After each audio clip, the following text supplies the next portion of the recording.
effectivement, la NPU, c'est l'Agence nationale de psychanalyse urbaine, et elle a été fondée en 2008. Et effectivement, elle s'est confiée la mission de psychanalyser le monde entier. Alors, Valence, dans le cadre de cette psychanalyse du monde entier, a une place capitaliste capitale, je veux dire, dont on pourra s'inspirer dans un traitement global. Un treatment, comme j'ai envie de le dire.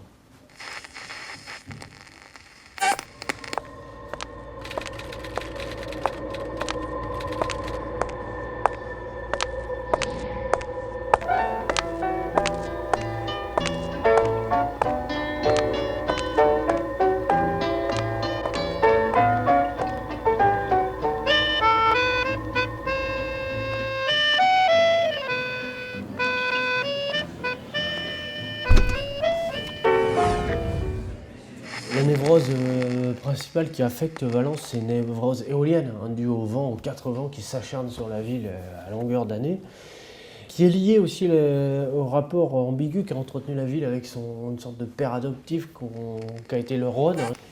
Et c'est là que les ennuis vont commencer, parce que le Rhône, déjà à l'époque, était connu pour son côté un peu volage. Il changeait de lit sans arrêt.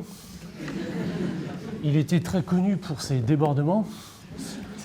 Et c'est là que naît peut-être la première névrose locale, une névrose de type de celle dont souffrent les enfants battus.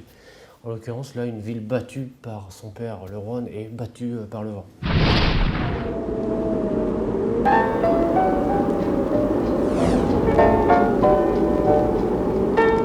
Le problème le plus spectaculaire à Valence, c'est quand même cette portion d'autoroute A7 qui est posée le long du Rhône, c'est-à-dire qui coupe la ville de Valence de son fleuve. On s'est aperçu que dans les années 50, les Valentinois vont supplier les promoteurs pour qu'ils fassent passer l'autoroute A7 en cœur de ville, le long du Rhône.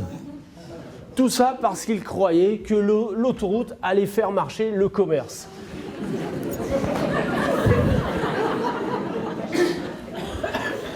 Mais c'est vrai qu'à l'époque, les gens ne savaient pas ce que c'était une autoroute.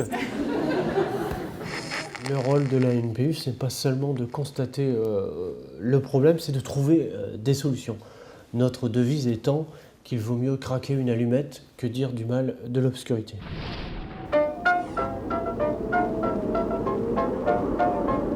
Concernant le projet d'autoroute astucieusement aménagée en habitation, on commence à étudier techniquement la faisabilité.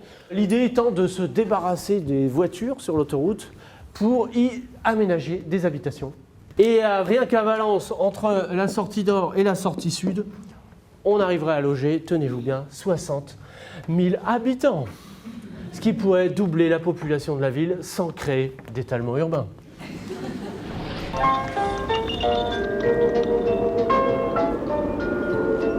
On a même décidé d'aller plus loin en s'inspirant des moines taoïstes, qui, vous savez, prennent la force de leur adversaire, mais la repoussent pour se venger, mais en utilisant la force de l'adversaire. Et donc, pour alimenter tout ça, on a même imaginé un entonnoir géant qui protégerait la ville et qui irriguerait les vents. Ça alimenterait une turbine qui alimenterait le THC et toute la région aux alentours. L'intérêt de cet entonnoir géant, c'est qu'il pourrait recevoir les 4 vents dominants valentinois, puisqu'il serait posé. Il serait posé sur un axe pivotant. Donc, il irait à l'est, à l'ouest, au nord et au sud. Et ça ferait toute l'originalité d'une ville qui aurait donc une sorte d'entonnoir posé sur la tête. Concrètement, je pense que Valence n'est pas une ville très atteinte, très névrosée. On peut dire qu'elle est déjà sur la voie de la guérison. Il y a déjà des traitements qui ont déjà été lancés depuis longtemps. Et quelque part, ça pourrait même être une ville test, une ville pilote, parce que j'imaginais que nous, on est dans une logique lacanienne 1, 2, 3, Industria, 4, 5, 6, 4, 6 et 7, 8, 9. 7 étui 9, on cherche un projet de société qui serait un étui 9. Et on passe du monde industriel 1, 2, 3, Industria à 7 étui 9 en passant par 4, 5, 6, 4, 6.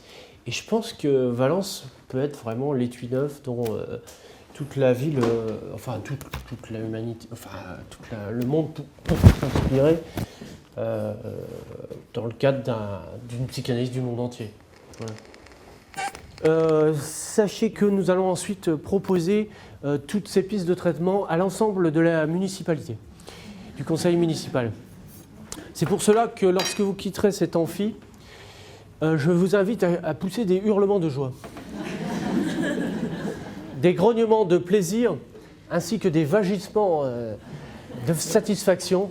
N'hésitez pas à arracher tous vos habits, à cueillir des cerises et à vous rouler par terre.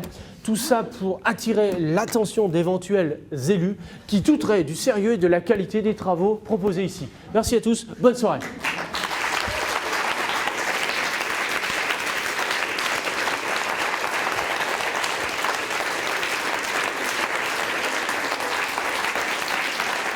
Merci.